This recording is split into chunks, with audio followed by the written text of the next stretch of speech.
I am the CyberIrishman, and here's my review of the top 3 most popular buffets in Tokyo. The Ginza Hapo seafood restaurant, the Lux Dining Hapuna in Shinagawa, and the Tokyo Station buffet. I've tried them all and here's my opinion. We'll start off with the Ginza Hapo seafood buffet, which has 2 locations in Tokyo, one in Ginza and the other in Shinjuku, which is the one I visited. They claim to have 150 different dishes, which sounds about right. This buffet is a seafood paradise with a massive selection of fish, clams, scallops, whelks, oysters and crab. You can both cook from raw at your table, and also there's many pre-prepared cooked dishes. Every table has a grill where you can cook the raw seafood and the meats to your liking. There's a massive selection of pre-prepared seafood, such as pre-cooked crab legs and fried seafood like tempura shrimp, and a massive sushi counter, all of which was delicious. If fresh is what you want, fresh is what you'll get, as there are tanks full of live crustaceans for you to grab and cook on the grill at your table. You do need to know how to cook this seafood to get the best out of it, so my advice is to watch a few YouTube videos before you visit. There is a wall full of meats, with many varieties and cuts of Wagyu steak and even horse meat, if that's your thing. I have to be honest, I was not overly impressed with the Wagyu beef. It was fine, but whether it was the heat setting of the grill or just the chef, me, it just wasn't as flavorful and tender as the other restaurants I visited. There are also many prepared dishes in the way of curries, stews and Chinese dishes. I tried a few of them and they were all delicious. The salad bar was also very decent with a good selection of fresh ingredients.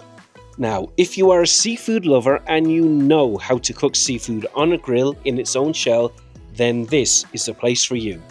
For us, we struggled a bit in getting the temperature just right, as you constantly need to change the heat levels between fish and meat. We were overcooking the seafood and not quite searing the steak to that caramelized perfection. Take your time, set the temperature for each ingredient and don't crowd the grill. Now, the pre-prepared dishes were all excellent. The big disappointment, I'm afraid to say, was the dessert selection. It was honestly terribly underwhelming for the price of the buffet. There wasn't much of a selection, and what there wasn't fantastic. 3 out of 10 for the dessert table. Now, the buffet is about $100 US, so definitely come hungry. You get 2 hours, so for goodness sake, pace yourself.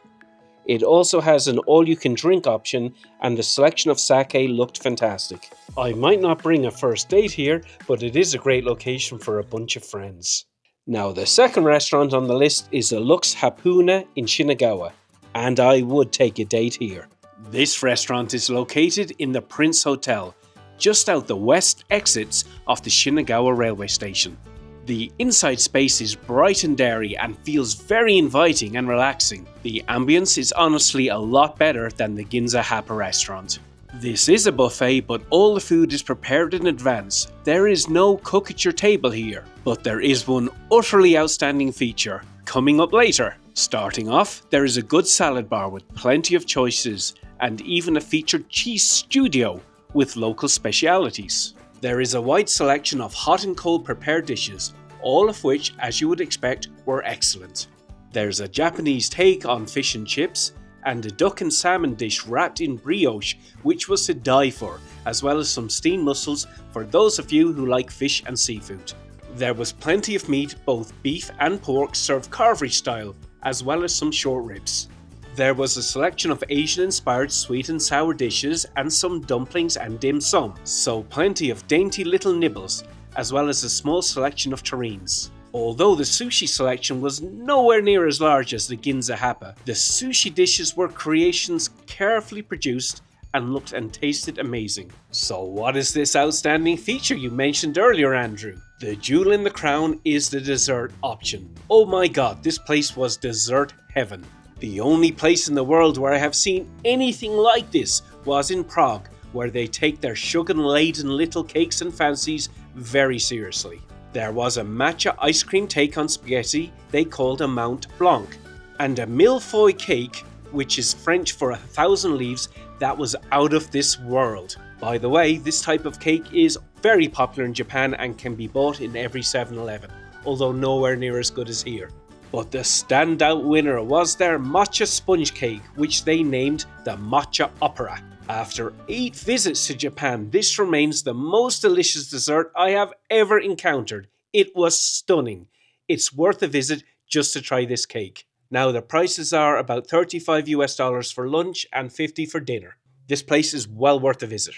Let's continue our journey and talk about the Tokyo Buffet Restaurant. This is located on the 12th floor of the Damaru department store building at Tokyo Station.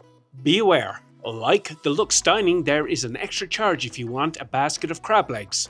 They basically double the regular price. The ambience is open, informal and relaxed, with a large window with a great view looking out onto Tokyo. So as usual, let's start out with the salad bar. All I can say is it's reasonable rather than a spectacular salad bar. There is a large and constantly refreshed sushi table. Lots of selection of salmon, tuna, herring and eel, as you would expect. I tried them all and they were all very good. I even went back for more. There's a large table of tempura with lots of vegetables and fish.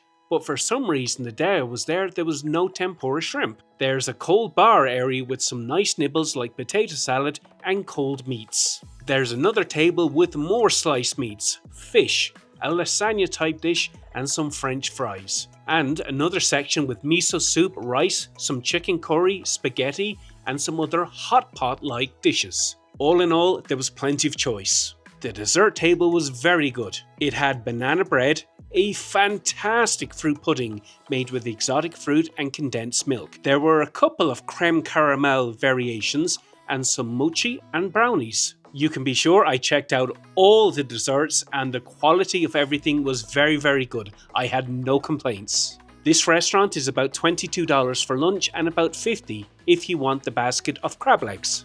So of all the restaurants, what did I think? Well, number 1 was definitely the Lux Dining at the Prince Hotel. If I could only go back to one buffet in the world, that would be it, no question. If I was out with a gang of established friends or family, I would definitely consider the Ginza Hapo, but only if everybody loves seafood. For $100, it was excellent value if you come prepared to eat your own body weight in seafood. Now the Tokyo Buffet was a fine place for a buffet lunch. Now it's a great choice if you have a late afternoon flight out of Tokyo and want to get your last taste of Japan before taking the dreaded journey back to your home country. Alright guys, hopefully you enjoyed that content.